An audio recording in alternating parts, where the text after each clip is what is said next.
Hello and welcome to our newscast on the BU News Service website. I'm Justin Schmidhorst. Leading the news this Wednesday, a rising number of COVID cases and vaccines are reported here in Massachusetts. Reporter Sierra Sorrentino reports that the Bay State is getting a big boost of COVID-19 vaccine doses. Massachusetts is getting nearly 830,000 vaccination doses from the federal government. Mass vaccination sites will receive 445,000, with 385,000 going to community health centers. The remaining 42,000 will be dispersed between mobile vaccination sites and pop-up clinics. Governor Baker just got his shot Tuesday at the Heinz Convention Center. My message would be that the process worked pretty much as it was supposed to. Half of U.S. adults could have one of the vaccine shots as early as this weekend. Experts warn that we should not declare victory yet, with over 100 million adults still not vaccinated. Biden said April 19th as the goal for states to open vaccine eligibility to all willing adults, but the pace of this greatly varies state by state. A new study finds that 1 in 3 COVID-19 survivors may suffer long-term brain symptoms, with anxiety and mood disorders being the most diagnosed. The study examined more than 230,000 patients, making it the largest yet. Reporting for BU News Service, I'm Sierra Sorrentino. Issues with COVID forced the University of New Hampshire to cancel the rest of its football season. The team only played one game this season. The president of Massachusetts General Hospital, Peter Slavin, is stepping down after 18 years leading the renowned institution. Slavin announced his departure in an email to staff this morning. He will remain with Mass General while a search for his successor takes place. The news comes amid a broad restructuring of Mass General's parent company, Mass General Brigham, formerly known as Partners Healthcare. A gym teacher at Duxbury Middle School is fired after parents of a former student accused him of raping their son. John Blake is being accused by Joe and Melissa Foley of raping their son, Parker, when he was a student at Duxbury Middle School in 2006. The family says they discovered this in Parker's journal. Blake has denied the accusations and has not been criminally charged. Florida Republican Representative Matt Gaetz sought preemptive pardons from then-President Trump during the final weeks of Trump's term. Gaetz is under investigation for child sex trafficking regarding an alleged relationship with a 17-year-old girl. Gaetz said the pardons were for bloodlust of political opponents. It is unknown if Gaetz or the Trump White House knew of the ongoing investigation at the time he requested the pardons. The Trump administration did not grant Gaetz's pardon requests. The trial of Derek Chauvin continues in Minneapolis this week. Members of law enforcement are testifying about police training and policies. CNN reporter Daryl Forges has more from Minnesota. Raise your right hand. Do you swear? One after another, veteran members of law enforcement taking a stand in the murder trial of Derek Chauvin, testifying on police training and procedure. Is this a use of force? Yes, sir.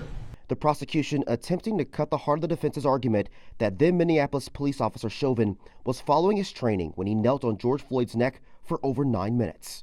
We don't train leg neck restraints with the officers in service. And as far as my knowledge, we never have. On Tuesday, the use of force instructor testifying officers are trained to only use force that is proportional to the threat. We want to use the lowest level of force possible. Witnesses also said officers are required to de-escalate situations.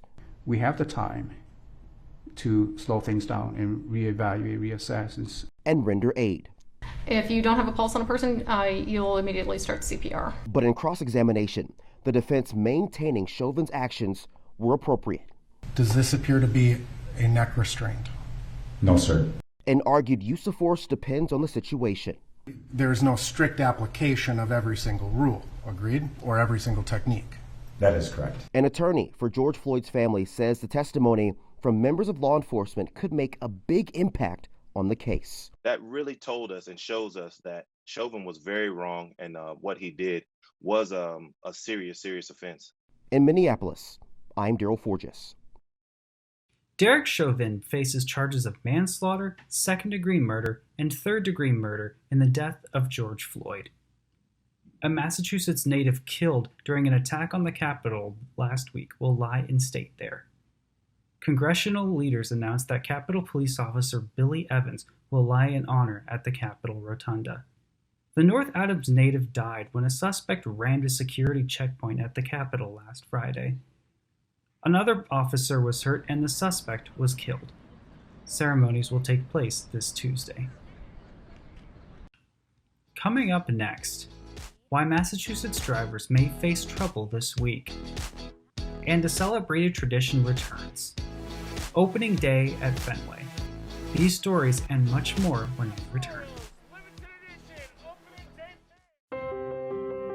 When I first saw Turtle, my heart was full. Now anything but lonely. We had this deep connection, this heart connection. He just wants to be close to you and part of your life. Every day with Turtle is a perfect day. When I'm holding her, it makes me feel calmer. I think everything he does shows how much he loves us. When we adopt a shelter pet, we discover they're a little bit of a lot of things. But they're all pure love.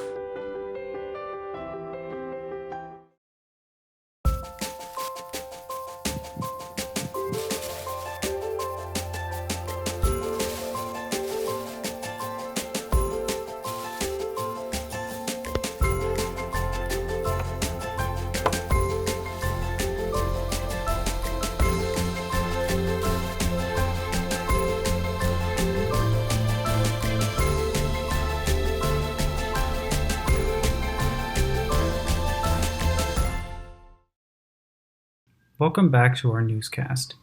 Here in Massachusetts, vehicle inspections are still on hold at the Registry of Motor Vehicles. The delay is due to a malware attack on the Wisconsin company the RMV uses to service inspections. Drivers with expired inspection stickers will need to wait for Friday for a new one. More than 100 evacuated Florida residents may now return home despite a toxic waste water leak. The leak is caused by a breach in the 79-acre reservoir south of Tampa, raising concern of unleashing a 20-foot wall of water.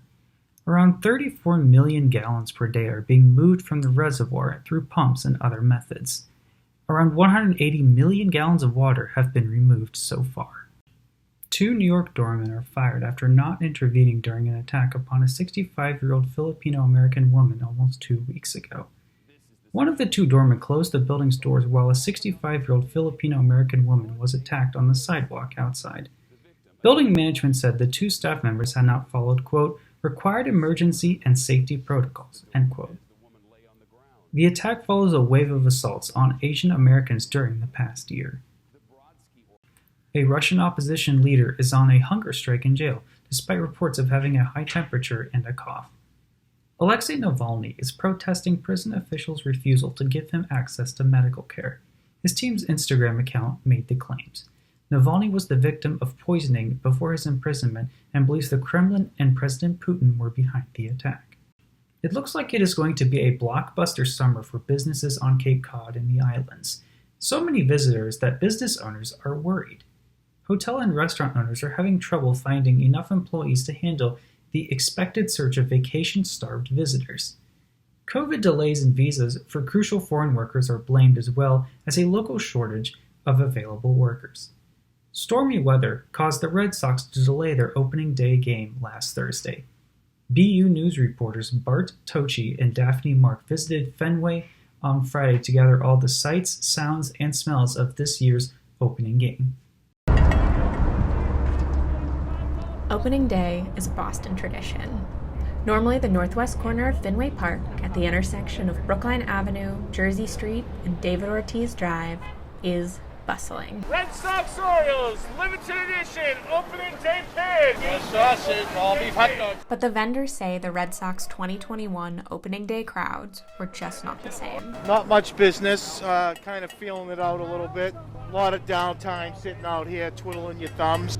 At the Red Sox store on Fenway Plaza, manager Tim Pettit said business has been good despite the limited attendance. Great that they did the vaccines here, but we're a baseball park and it's good to finally get it back going, and having fans in the stands really, compared to last year, world of difference. We were down to pretty much nothing last year, and so we're just happy to be back in any capacity, and the fans seem to be just happy to be here. I don't hear a lot of complaints. I'm so happy to be back.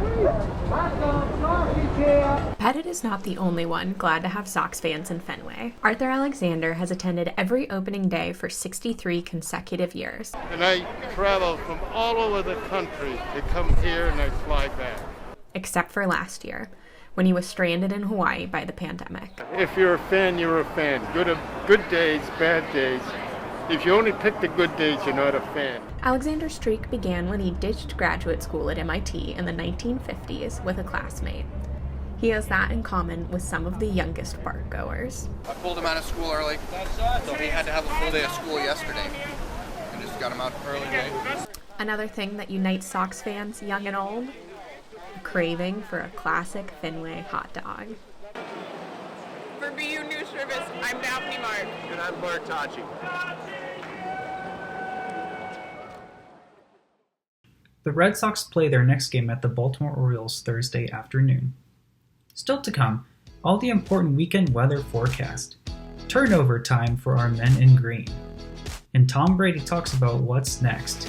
Those stories and all the sports news when we return. Hey chat, why do I wear a mask? Because when I'm not behind the screen, my mask is my cheat code, and when we stop the spread, we level up. What's the next level? Hanging with friends again. You're right, masks have always been a part of our community. I miss you guys too. Being face to face is truly the next level. Here's the cheat code. Stop the spread of corona. Mask up, America. I hear someone go, "Didn't it come from you guys?" Strangers cough at me. Move away from me. Someone spit towards my direction. All the stereotypes that we've worked so hard to break are just going to be reversed.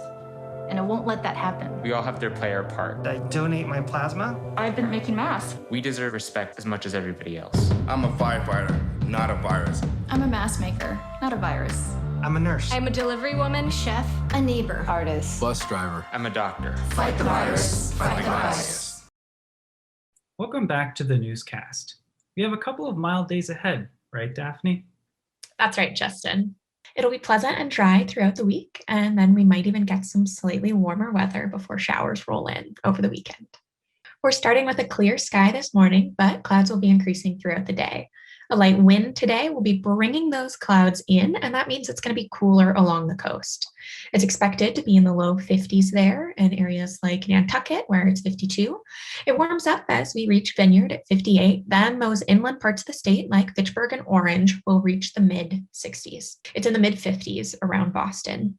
In states to our south and west, out near DC and Detroit, it's in the high 70s and 80s. Now, as our current weather system moves out towards the coast, it could pull in those higher temperatures along with it, though we probably won't see temperatures quite that high. With this new pattern, it'll be close to 70 degrees Friday and Saturday across the inland parts of the state, but keeping those cooler temperatures on the coast. You can see tomorrow it's expected to be about 70 in inland Springfield, while coastal Provincetown is sitting at a chilled 51. The average temperature for this time of year is 53 degrees. Enjoy the sun while you can, because by Sunday we'll have our next chance for rain. There's a spinning system from the west, and as that rain comes swirling in, temperatures will come down, bringing cool and wet weather for the next week. You can look forward to some of those classic April showers. While things are pretty mild here in New England, the same system that's bringing our warmer weather is causing some dramatic storm systems across the rest of the U.S. Justin, how's it looking around the country? Well, there's another threat of severe weather in the south today. Severe weather is expected tonight in the lower Mississippi Valley, almost 2 weeks after Georgia and Alabama were struck by deadly tornadoes. Tornadoes could pop up in regions from Louisiana to Iowa. Along the Mississippi River, there is a chance of seeing severe thunderstorms, damaging winds, and even hail late tonight and early tomorrow. And the Philadelphia 76ers completed their series sweep of the Celtics last night in the Garden for the first time since the 2000 to 2001 season. BU News Service sports reporter Laura Sickles has more. Thanks, Justin.